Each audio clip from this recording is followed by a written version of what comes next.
In a world that is more connected than ever, we have never been further apart.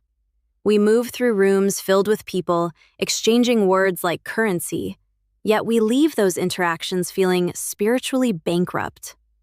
There is a quiet tragedy in the modern conversation. It is the tragedy of the surface. We ask how someone is, not because we want to know the weight of their soul, but because it is the socially accepted rhythm of the mundane. We live in the age of the great highlight reel, where everyone is performing a version of themselves they think is more palatable, more impressive, and more safe. But here's the paradox that most men never realize. Attraction and deep emotional bonding do not live in the impressive. They do not live in the rehearsed stories or the status you try to project. They live in the cracks. They live in the quiet, unscripted moments where two people actually see one another. You do not need hours, days, or months to build a connection that feels like a lifetime. You need exactly 3 minutes of concentrated, intentional humanity. We often mistake time for depth, assuming that the longer we know someone, the closer we are. This is a fundamental misunderstanding of human psychology. You can sit next to someone for a decade and remain strangers. Or you can share a 3-minute window of absolute truth and become unforgettable. The problem is that most people are terrified of that truth. We stay on the surface because the water is warm and the stakes are low. But if you want to be the man who stands out, the man who creates a magnetic pull that others can feel but cannot explain, you must learn to navigate the deep water quickly. This is not about tricks or manipulation. It is about the rare art of being fully there. It is about a 3-step framework that shifts the energy of an interaction from transactional to transformational. In the first minute, we establish the foundation through presence. In the second minute, we build the bridge through curiosity. In the third minute, we cement the bond through authenticity. By the time those 180 seconds have passed, you will have done more for that relationship than most people do in a year of casual acquaintance. Let us begin with the first minute, the sanctuary of presence. Most people are never actually where their bodies are. Their minds are in the future, worrying about what to say next, or in the past, analyzing what they just said. When you are talking to someone and your eyes are darting around the room or your thumb is twitching toward the phone in your pocket, you are telling them they are an option, not a priority. Presence is the most expensive gift you can give because it is the only thing you can never get back. In that first minute, your objective is to anchor yourself. This means silencing the internal narrator. It means looking into her eyes, not to analyze her, but to acknowledge her. There is a specific kind of eye contact that isn't a stare. It is a soft, focused witness. It says, "I am here, and I have nowhere else to be." Your body language must reflect this stillness.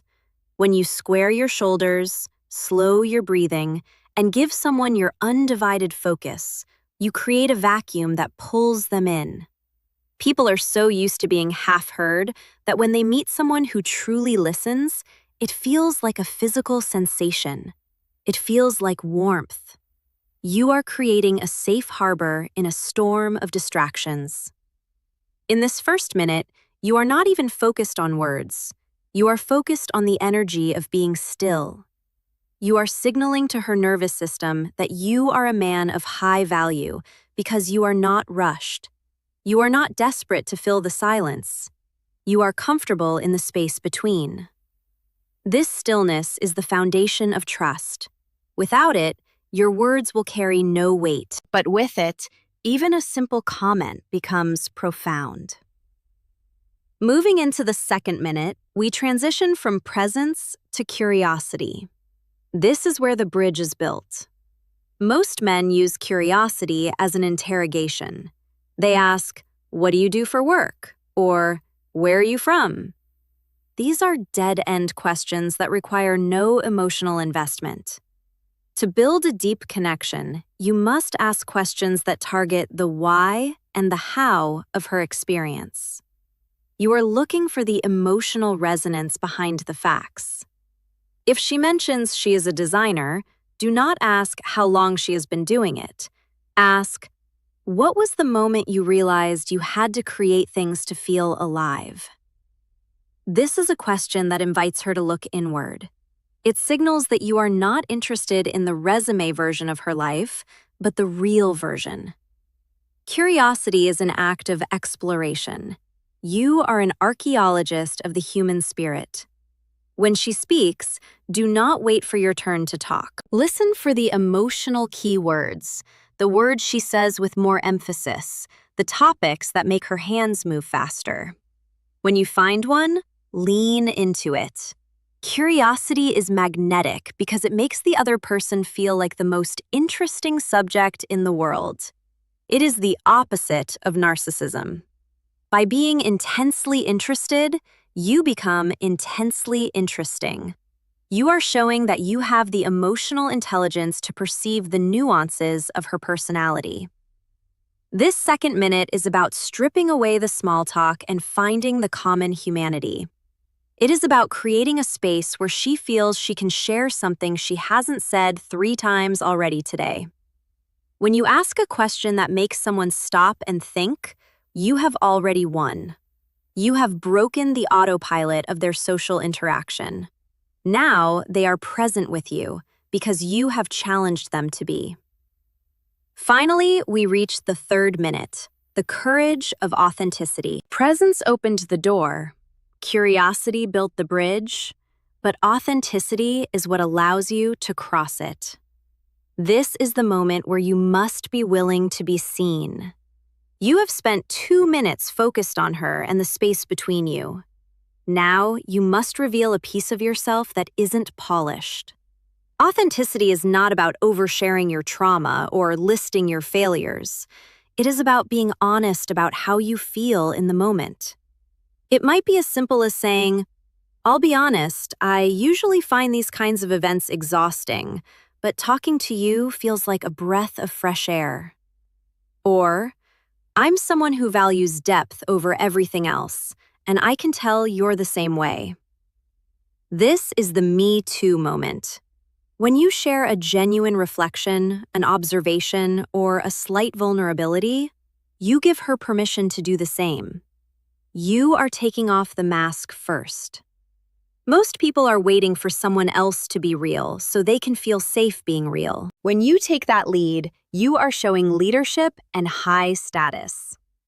Authenticity is the antidote to the friend zone because it introduces a raw, human element that transcends polite friendship. It creates a spark of tension, the good kind. It shows that you are a man who knows himself and isn't afraid of his own truth. This 3-minute cycle creates a loop of intimacy that is incredibly hard to break. But we must go deeper into the philosophy of why this works. We live in a society of disposable interactions. We swipe, we like, we comment, and we move on. This has created a deep-seated hunger in the human psyche for something substantial. When you apply presence, curiosity, and authenticity, you are feeding a hunger that most people don't even realize they have until you show up. This is the alchemy of connection. It is the realization that attraction is not something you do to someone. It is something that emerges from the quality of the space you create together. If the space is shallow, the attraction will be shallow and fleeting. If the space is deep, the attraction will be visceral and lasting. You must understand that people will forget your name, they will forget your job title, and they will forget what you were wearing. But they will never, ever forget how you made them feel in a 3-minute window of time. They will remember the way you looked at them like they were the only person in the room. They will remember the way you asked that one question that no one else has ever asked. They will remember the way you admitted a truth that felt heavy and real. This is how you become a legend in someone's memory. It requires a shift in mindset. You must stop seeing interactions as a way to get something, a phone number, a date, a validation, and start seeing them as a way to give something. Give your presence. Give your curiosity. Give your truth. When your intention shifts from getting to giving, your anxiety disappears. You cannot be nervous when you are focused on understanding someone else. You cannot be awkward when you are rooted in your own authenticity.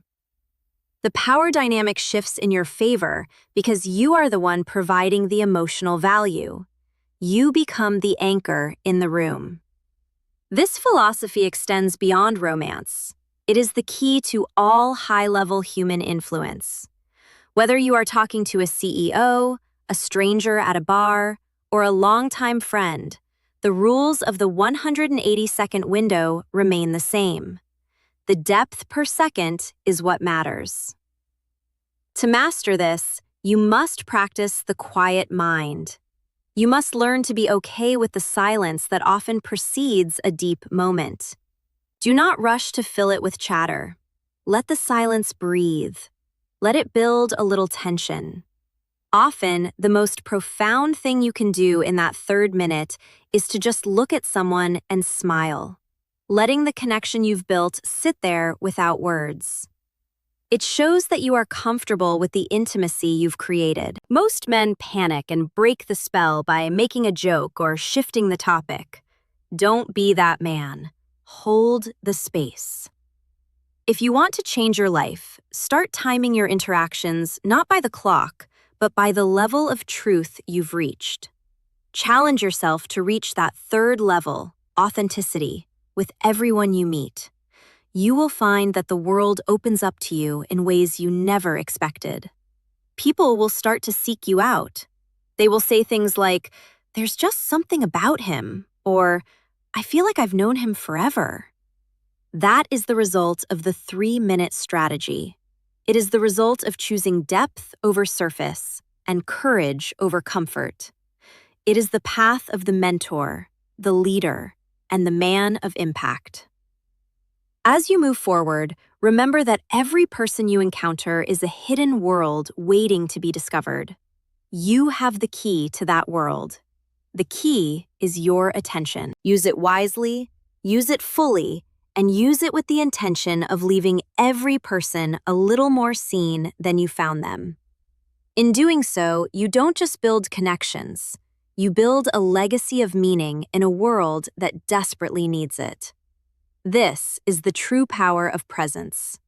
This is the art of the 180-second connection. It is simple, yet it is the most difficult thing in the world because it requires you to be truly, unapologetically yourself while being fully, unselfishly there for another. But for those who master it, the rewards are infinite. Every 3-minute window becomes an opportunity for magic. Every conversation becomes a chance to change a life, including your own.